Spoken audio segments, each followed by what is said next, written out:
السلام علیکم ورحمۃ اللہ وبرکاتہ۔ آج سنیں گے سورہ بقرہ کی آیت نمبر 44 اور 45 اور 46 کا ترجمہ اور ان کی تفسیر۔ آئیے شروع کرتے ہیں۔ بسم اللہ الرحمن الرحیم۔ اللہ تعالیٰ سورہ بقرہ کی آیت نمبر 44 کے اندر ارشاد فرماتا ہے،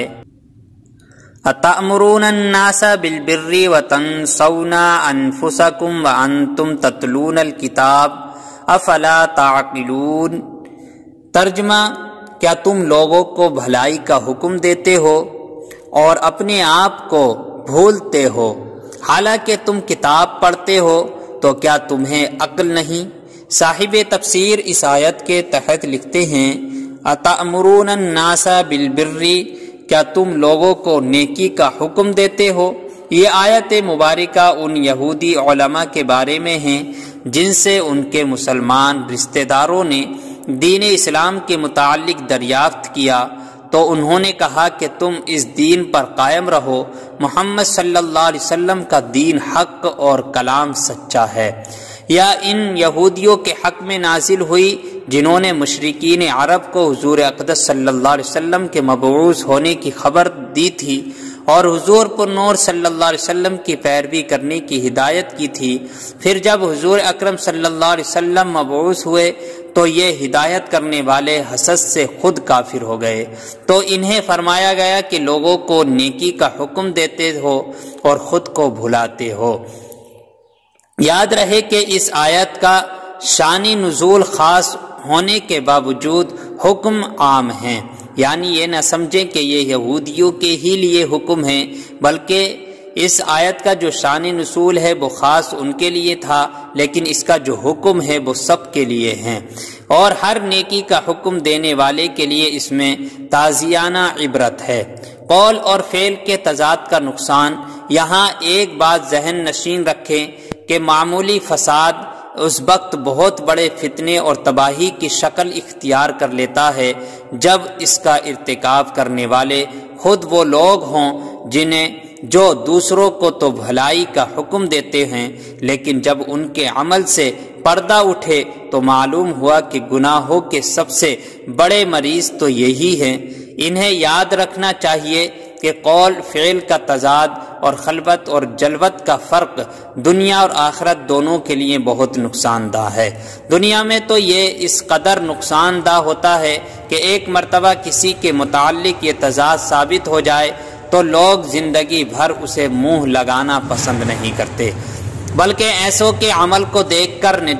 نہ جانے کتنے لوگ ہمیشہ کے لیے دین ہی سے متنفر ہو جاتے ہیں، اور آخرت میں اس کا نقصان کتنا زیادہ ہے اس کا اندازہ اس روایات اور حکایت سے خود ہی لگا لیجئے۔ چنانچہ حضرت عدی بن حاتم رضی اللہ تعالی عنہ سے روایت ہے، حضور اقدس صلی اللہ علیہ وسلم نے ارشاد فرمایا، قیامت کے دن کچھ لوگوں کو جنت کی طرف لے جانے کا حکم ہوگا، یہاں تک کہ جب وہ جنت کے قریب پہنچ کر اس کی خوشبو سونگیں گے تو اس کے محلات اور اس میں اہل جنت کے لیے اللہ تعالیٰ کی تیار کردہ نعمتیں دیکھ لیں گے تو ندا دی جائے گی، آواز آئے گی، انہیں جنت سے لوٹا دو، کیونکہ ان کا جنت میں کوئی حصہ نہیں۔ یہ ندا سن کر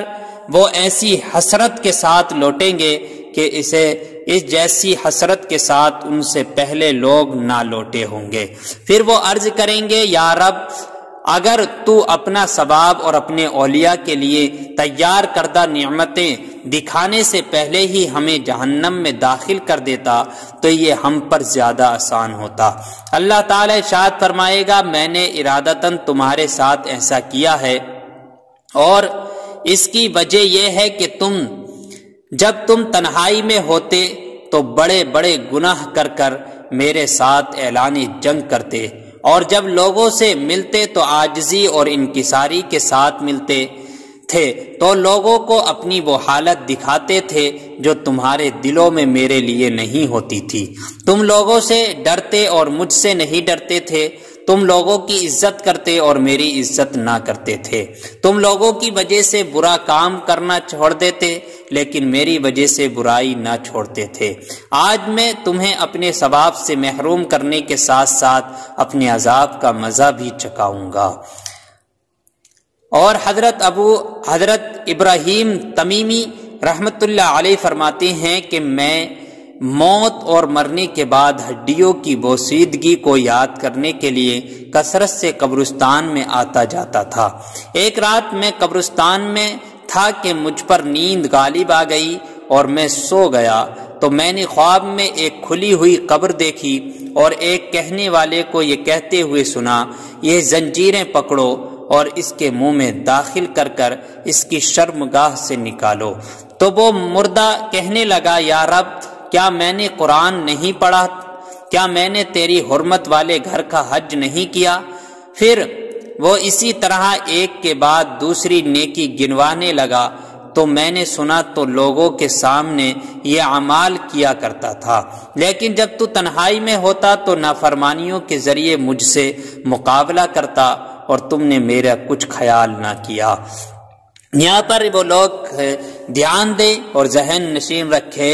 کہ جو ظاہر میں لوگوں کے سامنے تو عاجزی ان کے حساری کے ساتھ پیش ہوتے ہیں، بڑے نیک اور صوفی بنتے ہیں، اور تنہائی میں ہوتے ہیں تو بڑے بڑے گناہ کر بیٹھتے ہیں۔ اس لیے جیسا تنہائی میں ہو ویسے ہی لوگوں کے سامنے رہو، جیسے لوگوں کے سامنے ہو ویسے ہی تنہائی میں رہو، اسی میں فائدہ ہے۔ بے عملی بھی نیکی کی دعوت دے، یعنی یاد رکھے کہ اس آیت کی مراد واعظ و نصیحت کرنے والوں کو تقوی اور پرہیزگاری پر ابھارنا ہے۔ بے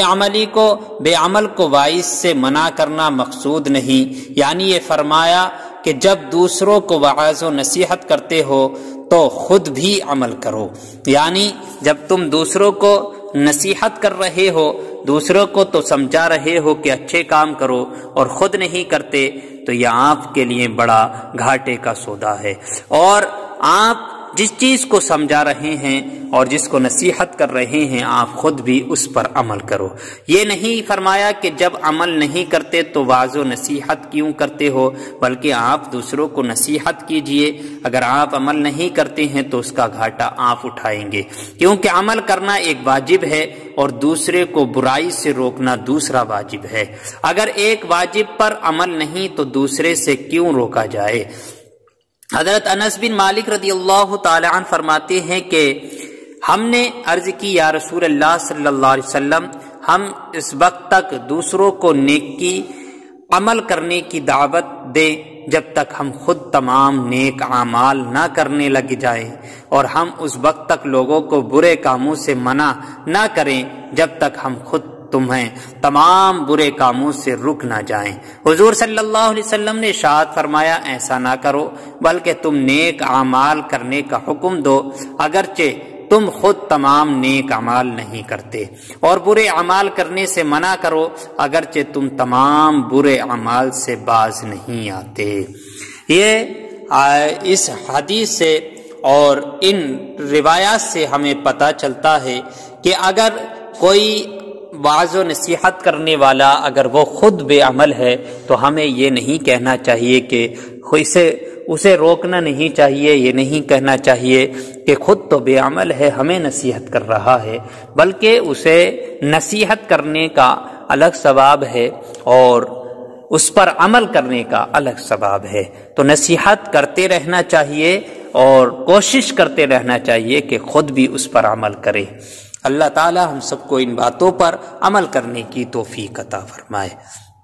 اللہ تعالیٰ سورہ بقرہ کی آیت نمبر 45 اور 46 کے اندر ارشاد فرماتا ہے، وَاسْتَعِینُوا بِالصَّبْرِ وَالصَّلَاةِ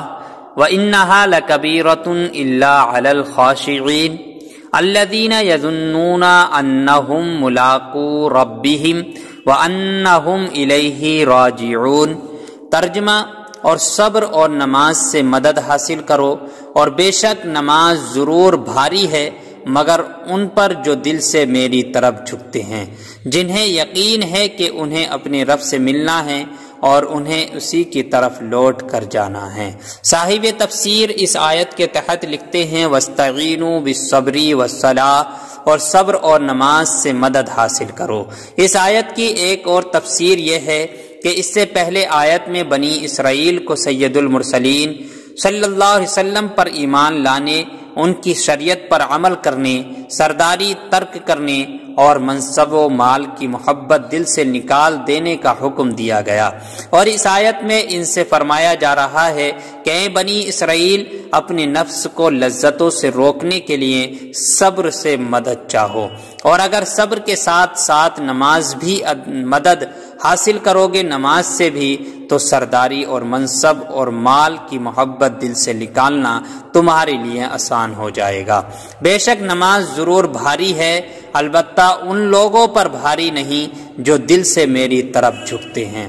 یعنی جو دل سے نہیں جھکتے ان پر بھاری ہے، جو اللہ تعالیٰ کی طرف دل سے جھکتے ہیں ان کے لیے نماز بھاری نہیں ہے۔ دوسری تفسیر یہ ہے کہ اے مسلمانوں، تم رضائے الہی کے حصول اور اپنی حاجتوں کی تکمیل میں صبر اور نماز سے مدد چاہو۔ سبحان اللہ، کیا پاکیزہ تعلیم ہے۔ صبر کی وجہ سے قلبی قوت میں اضافہ ہوتا ہے اور نماز کی برکت سے اللہ تعالی سے تعلق مضبوط ہوتا ہے، اور یہ دونوں چیزیں پریشانیوں کو برداشت کرنے اور انہیں دور کرنے میں سب سے بڑی معاون یعنی مددگار ہوتی ہیں۔ انہا لکبیرۃ الا علی الخاشعین، بے شک نماز ضرور بھاری ہے مگر ان پر جو دل سے میری طرف جھکتے ہیں۔ آیت کے اس حصے اور اس کے بعد والی آیت کا خلاصہ یہ ہے کہ گناہوں اور خواہشات سے بھرے ہوئے دلوں پر نماز بہت بوجھل ہوتی ہے، اور عشق و محبت الہی سے لبریز اور خوف خدا سے جھکے ہوئے دلوں پر نماز بوجھ نہیں ہوتی، بلکہ نماز ان کے لیے لذت اور سروری اور روحانی اور قلبی معراج کا سبب بنتی ہے، اور یہ وہ لوگ ہیں جو اپنے رب سے ملاقات پر یقین رکھتے ہیں اور اسے مولا کریم کے دیدار کی تڑپ رکھتے ہیں۔ اس میں بشارت ہے کہ آخرت میں مومنین کو دیدار الہی کی نعمت نصیب ہوگی، نیز اللہ تعالی سے ملاقات اور اس کی طرف رجوع میں ترغیب و ترہیب دونوں ہیں، اور ان دونوں کو پیش نظر رکھنا نماز میں خشوع پیدا ہونے کا ذریعہ ہے۔ گویا کہ نماز میں خشوع اور خضوع قائم رکھنے کا حکم بھی دیا اور اس کے حصول کا طریقہ بھی بتا دیا۔ ہم سب کو ان باتوں پر مولا تعالی عمل کرنے کی توفیق عطا فرمائے، ہمیں نماز پنجگانہ پڑھنے کا ذوق و شوق عطا فرمائے، آمین یا رب العالمین۔